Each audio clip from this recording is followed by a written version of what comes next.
August 14ರಂದು ನಾನು ಸಭಾಪತಿ ಸ್ಥಾನಕ್ಕೆ ರಾಜೀನಾಮೆ ಕೊಡ್ತೀನಿ ಅಂತ ಬಹಳ ಬೇಸರದಿಂದ ಬಸವರಾಜ ಹೊರಟ್ಟಿ ಅವರು ರಿಪಬ್ಲಿಕ್ ಕನ್ನಡಕ್ಕೆ ಪ್ರತಿಕ್ರಿಯೆಯನ್ನು ಕೊಟ್ಟಿದ್ದಾರೆ. ಸೊ ಹಿಂದೆಂದೂ ಕಾಣದಂತಹ ಗೊಂದಲ ಈ ಪರಿಷತ್ನಲ್ಲಿ ಆಗ್ಬಿಟ್ಟಿದೆ. ಈ ಸಲ ಯಾವ ರೀತಿ ಅರಗಿಸಿಕೊಳ್ಳಬೇಕು ಅಂತ ನನಗೆ ಗೊತ್ತಾಗ್ತಿಲ್ಲ. ರಾಜ್ಯ ಸರ್ಕಾರ ಹೊಸ ಪದ್ಧತಿಗೆ ನಾಂದಿ ಹಾಡಿದೆ. ನನಗೆ ತುಂಬಾ ಬೇಸರ ಆಗಿದೆ ಅಂತ ಬಸವರಾಜ ಹೊರಟ್ಟಿ ಅವರು ಹೇಳ್ತಾ ಇದ್ದಾರೆ.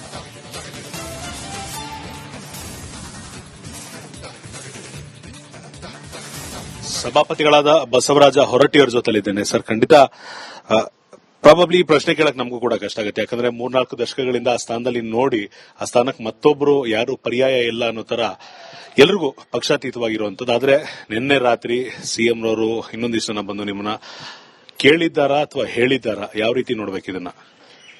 ನನಗೆ 2 ಸರಿ ದೂರವಾಣಿ ಮಾಡಿದ್ರು. ಮಾಡಿ ಒಂದು 5 ನಿಮಿಷ ಮನಿ ಬಂದು ಕಾಫಿ ಕುಡಿದು ಹೋಗ್ರಿ ಅಂದ್ರು.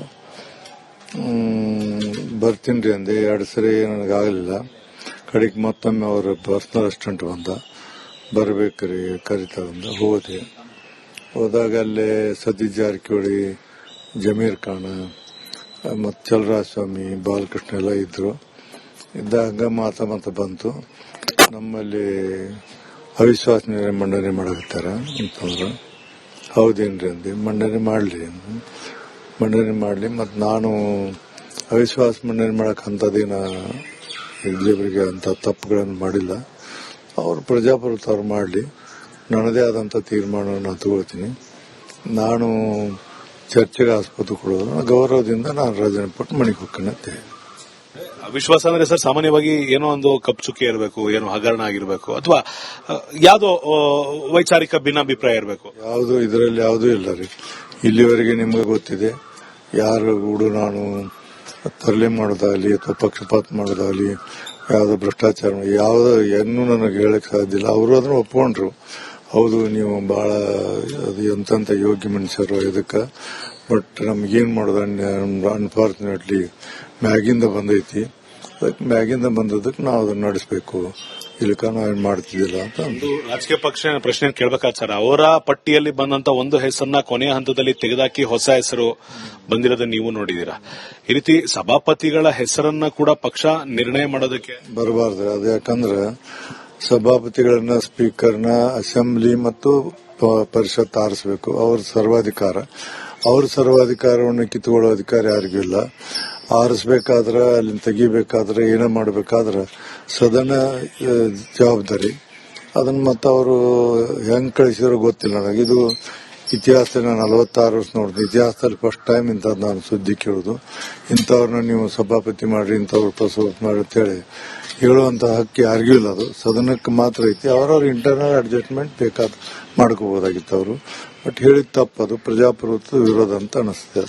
ನಿಮಗೆ ಬೇಸರ ಇದ್ರೂ ಕೂಡ ದಿನಾಂಕ ಅವ್ರು ತಿಳಿಸಿರೋದು ಆಗಸ್ಟ್ 14 ಅಂತ ಹೇಳಿದ್ರೆ, ಆ ದಿನಾಂಕಕ್ಕೆ ನೀವು ರಿಸೈನ್ ಮಾಡ್ತೀರಾ ಅಥವಾ ಮುಂದೂಡೋ ಪ್ಲಾನ್ ಇದೆ? ಇಲ್ಲ, ನಾಳೆ ಆ ದಿನಾಂಕ ಅಂತೇಳಿ ಒಂದು ಇದಕ್ಕೆ ಬಂದಿವಿ. ಅದಕ್ಕೆ ಹೆಚ್ಚು ಕಡಿಮೆ ಆದ್ರೆ ನಾಳೆ ಸದನದ ಎಲ್ಲಾ ಸದಸ್ಯರು 74 ಮಂದಿ ಸದಸ್ಯರು ಅವರು ಇರ್ತಾರೆ. ಅವ್ರೇನೇನು ಮಾತಾಡ್ತಾರೆ ಅದ್ರ ಮೇಲೂ ಸ್ವಲ್ಪ ಹೆಚ್ಚು ಕಡಿಮೆ ಆದ್ರೂ ಆಗ್ಬಹುದು. ಕಾರ್ಯಕರ್ತರ ಜೊತೆ ಮಾತನಾಡಿದಿರಿ, ಎಲ್ರಿಗೂ ಕೂಡ ನಿಮ್ಮಷ್ಟೇ ಬೇಸರ ಇರುತ್ತೆ ಸರ್? ಹೌದು, ನಮಗೂ ಬೇಸರ ಆಗಿದೆ. ಯಾಕಂದ್ರೆ ನಾನು ಇಲ್ಲಿವರೆಗೆ ನಿಮ್ಗೆ ಗೊತ್ತಿದೆ, ಜೀವನದಾಗ ರಾಜಕಾರಣದಾಗ ಇಷ್ಟು ನಾನು 80ರಿಂದ ಆರಿಸಿ ಬಂದ 8 ಸರಿ ಶಿಕ್ಷಕರ ಮತ್ತು ಅರ್ಕರಿಂದ ಎಲ್ಲಿಯೂ ನಾನು ತಪ್ಪುಗಳನ್ನು ಮಾಡಲಿ, ಎಲ್ಲಿಯೂ ಒಂದು ಕಪ್ಪು ಚುಕ್ಕೆ ಇಟ್ಕೊಂಡಿಲ್ಲ.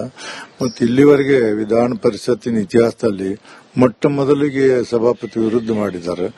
ಇಲ್ಲಿವರೆಗೆ ಯಾರು ಮಾಡಲಿ. 1956ರಿಂದ ಇಲ್ಲಿವರೆಗೆ ವಿಧಾನ ಪರಿಷತ್ನಲ್ಲಿ ಸಭಾಪತಿ ಮೇಲೆ ಅವಿಶ್ವಾಸ ನಿರ್ಣಯವನ್ನು ಯಾರು ಮಂಡಿಸಿಲ್ಲ.